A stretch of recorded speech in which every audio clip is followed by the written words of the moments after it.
Bueno, capítulo 17 ya, las relaciones. En este capítulo, el doctor David Hawkins nos dice que las relaciones sacan a relucir rápidamente nuestros sentimientos más íntimos. Y dice que los sentimientos son programas, ¿no? Es decir, son respuestas aprendidas que a menudo tienen un propósito, ¿no? Y entonces está relacionado ese propósito con el logro de un efecto sobre los sentimientos de otra persona. En definitiva, tenemos la intención de influir sobre los demás y así alcanzar nuestros objetivos internos. O sea, que sería como una especie de manipulación inconsciente, diría yo, ¿no?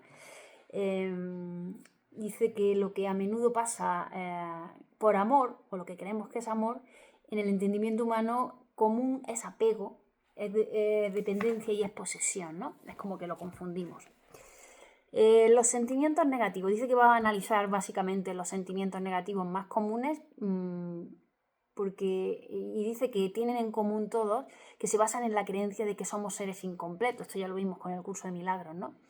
Y los vemos y utilizamos como un medio para un fin, ¿no? A la otra persona. De ahí que se diga muchas veces que los humanos tenemos adicción a las relaciones, ¿no?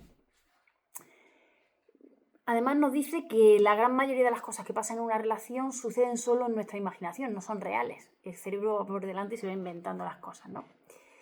Empezamos por la ira. La ira dice que en la ira se esconde la fantasía subyacente, que es eliminar, expulsar, matar, destruir, herir, lastimar al otro, ¿no? Y la respuesta de la otra persona pues no puede ser otra que la de evitarnos, devolvernos el odio o provocar un contraataque. Si nosotros atacamos con ira, la otra persona tenderá a hacer lo mismo, en definitiva. Dice que, bueno, otras formas menores de la ira son la crítica, el resentimiento, la queja, los juicios negativos. Y el propósito emocional de la ira es castigar a los demás, hacerles sentir pena, obligarlos a cambiar sus sentimientos y comportamientos, ¿no? Dice que para superar la ira y salir de ella lo que tenemos que hacer es alcanzar el nivel de coraje, admitir que las emociones, incluso las negativas como la ira, son parte de la condición humana, no podemos evitarlo, siempre van a estar ahí, y que de lo único que somos responsables de qué hacemos con esa emoción, ¿no? En este caso la ira. Lo que está claro es que mantenerse en la ira tiene un precio emocional interno enorme y lo que tenemos que hacer es observarla y dejarla ahí, simplemente aplicar la técnica. Además nos dice que hay una ley de la conciencia que dice que los propios sentimientos y pensamientos siempre tienen un efecto sobre las otras personas y afectan a las relaciones, tanto si son verbalizadas o expresadas como si no. Y esto es algo que es muy poco conocido y es súper poderoso, ¿no? Desde mi punto de vista. Que nuestras actitudes hacia la otra persona, lo que pensamos y lo que sentimos sobre la otra persona, aunque no se lo contemos a nadie, influyen en los sentimientos de la otra persona y en la actitud de la otra persona hacia nosotros, es algo para poner en práctica desde ya, ¿no? Cuando alguien no nos trata como creemos o lo que sea, si cambiamos nuestra actitud interna hacia ellos, esa relación puede cambiar. Nos dice que las mujeres solemos ser más intuitivas, pero que bueno, que cualquier persona puede desarrollarlo y que hay personas psíquicas que incluso pueden ver los sentimientos, los pensamientos que hay en su fuero interno sin que los expresen, ¿no? Dice que cuando modificamos la actitud con respecto a una persona, como hemos dicho, cambia la relación. Y lo que tenemos que ser conscientes es que todo el tiempo influimos de forma inconsciente en los demás, mediante los sentimientos que albergamos hacia ellos. Esto deberíamos grabárnoslo a fuego. Constantemente estamos influyendo en los demás, aunque no seamos conscientes de ello. Ahora podemos ser conscientes y empezar a cambiarlo. Esos sentimientos negativos que tenemos repercuten intensamente y tienen un efecto boomerang, ¿no? Y afectan a las relaciones, lógicamente. Y como afectan a las relaciones, lo que pasa es que se produce el efecto reflejo y lo que proyectamos sobre la otra persona nos lo devuelve, ¿no? Y entonces la vida se convierte en eso que estamos dando, consciente o inconscientemente, en esa emoción que estamos proyectando. Dice que toda la ira y resentimiento se deben a nuestra percepción, a nuestra manera de ver el mundo, ya lo decía el curso de milagros, ¿no? Y que cuando renunciamos a esas emociones, la manera de ver la situación cambia y surgen sentimientos de perdón, y eso es lo que nos enseña el curso de milagros, ¿no? Que por nuestra voluntad, podemos empezar a ver las cosas de otra manera y empezar a perdonar.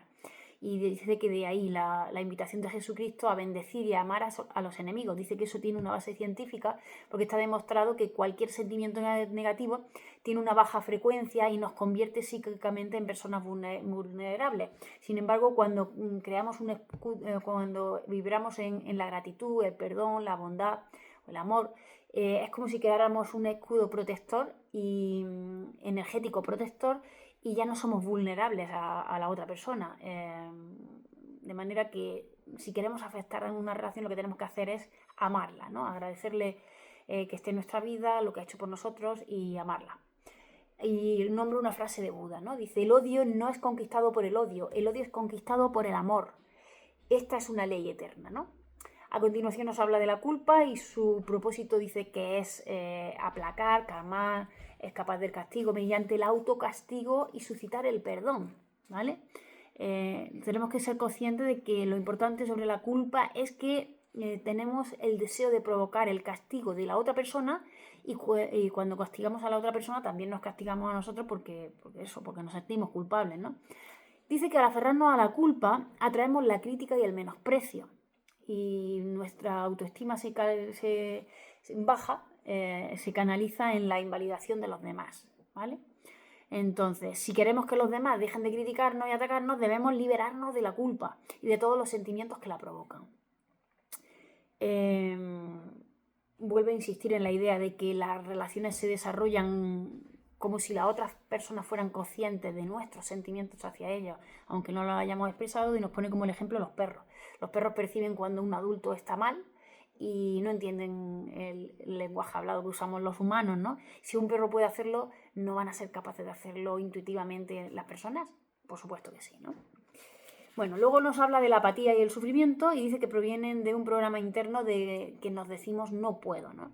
Su propósito es despertar la compasión y conseguir apoyos, ¿no? Pero fijaos, cuando hay mucho sufrimiento, mucho dolor, en vez de recibir la ayuda de los demás, que en un principio puede que sí venga, con el tiempo es reemplazada por la lástima. Y cuando nos tienen lástima, al final terminan evitándonos, ¿no? Porque estamos exigiendo constantemente una enorme cantidad de energía y ese tipo de energía la gente no la quiere gastar, no la quiere utilizar. El sufrimiento constante nos aleja de los demás, ¿no?